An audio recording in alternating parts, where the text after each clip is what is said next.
Basta alguns minutos nas redes sociais para perceber que a infância está cada vez mais exposta. A cada clique, uma janela para o perigo.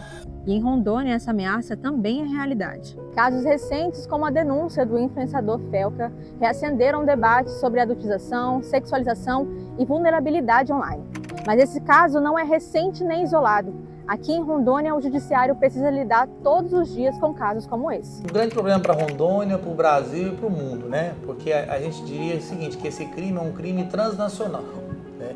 É um crime que incomoda a todo o Brasil, Rondônia também, claro, mas incomoda o mundo também, porque mexe com algo de um valor inestimável, né? Que é exatamente o desenvolvimento, né? A inocência da criança e muitas vezes até do adolescente, que muitas vezes também tem essa inocência ainda dentro do seu convívio.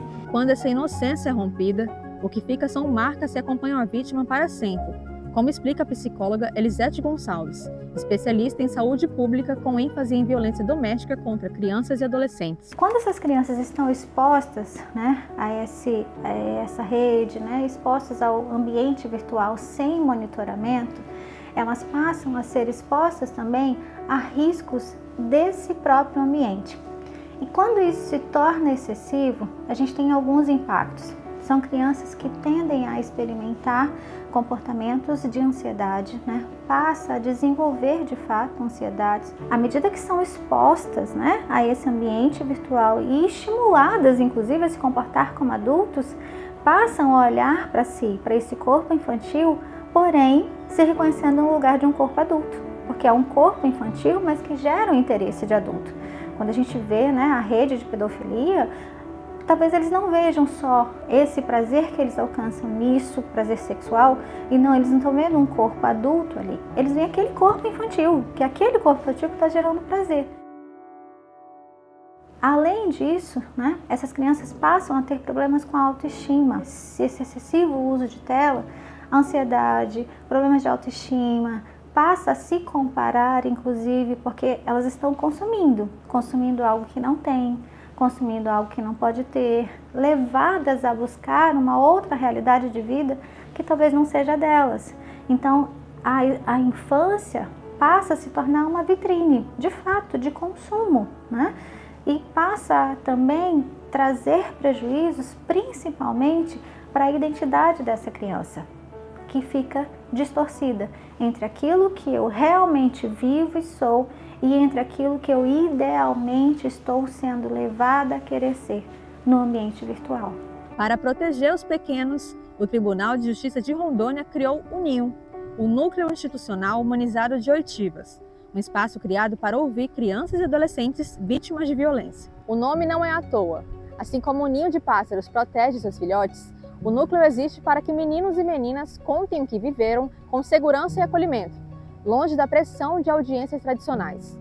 Importantíssimo a vítima ter essa coragem, né? E o sistema tem que acolher isso de uma maneira isenta, não julgando a pessoa que está ali declarando, né? Mas acolhendo e investigando o fato ali. Assim, a denúncia, além de ser importante, ela vai ser altamente movida por um ato de libertação, de coragem, né? Somente este ano, mais de 200 crianças já passaram pelo espaço. Nesse processo, 2 monstrinhos ajudam a transformar a dor em coragem, o Pipo e a Fifi.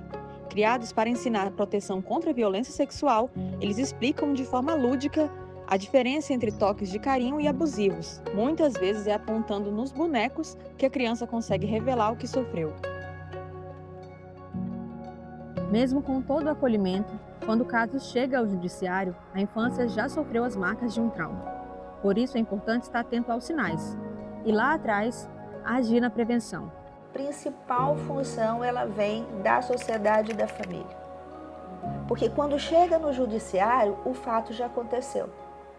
Então nós precisamos ir lá, no início, e dizer, meu filho não vai entrar, eu tenho uma rede social que permite 16 anos, por que uma criança de 10 vai ter rede social? Então esse limite é o quê?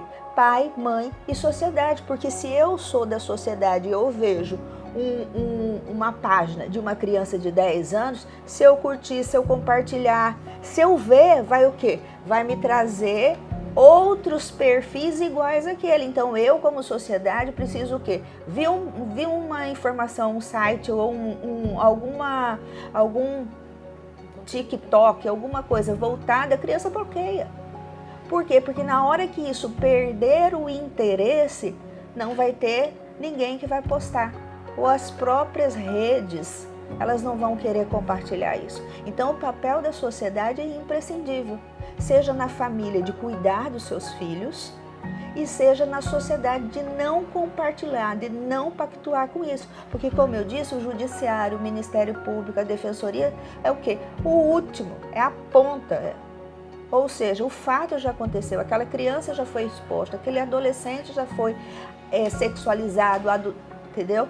Esse fato já aconteceu, o prejuízo já aconteceu.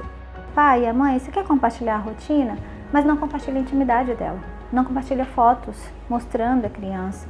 Não compartilha vídeos em que essa criança vai ser exposta, né? Compartilha a rotina em que está todo mundo junto, né?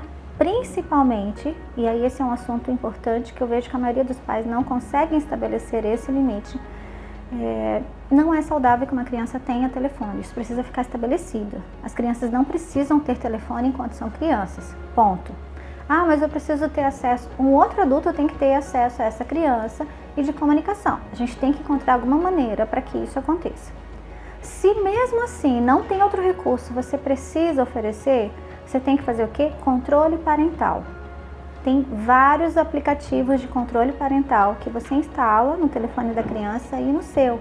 Você controla o tempo, você controla o acesso, né? Você coloca autorizações, né, dessa criança sobre o que ela vai ver, quanto tempo ela vai ver, que tipo de conteúdo ela está consumindo e restringe. Isso é controle parental, que inclusive a responsabilidade não é da criança, é do adulto, que deve estar monitorando ela.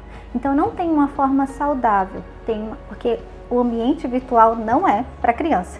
Tem uma forma monitorada de que essas crianças acessem esse ambiente virtual. E nós precisamos entender isso e traçar perfis que às vezes para o nosso filho é um perfil autoritário, mas antes ser autoritário para ele e ter um ambiente saudável do que você depois ter um filho que passou por bullying cibernético, com uma exposição, com possibilidade inclusive de estar o quê? Com molestação sexual. Então todos esses fatores você precisa colocar numa balança e ver o que realmente interessa. Ou eu protejo no início, ou então eu posso ter minha criança, meu adolescente chegando ao judiciário de uma forma que não tem como reverter. Porque por mais que você tenha apoio psicológico, porque nós enviamos para a rede de atendimento psicológico, esse processo é muito longo diante de um fato que eu poderia ter evitado se eu não tivesse permitido que meu filho e minha filha tivessem exposto a algo que eles não têm idade nem maturidade psicológica para enfrentar.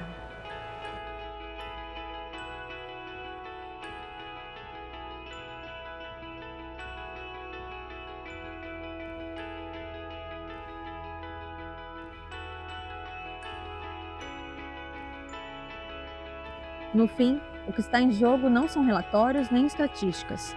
É a infância que se perde em cada clique forçado, em cada silêncio imposto. É o olhar de uma criança que deveria descobrir o mundo com curiosidade e não com medo.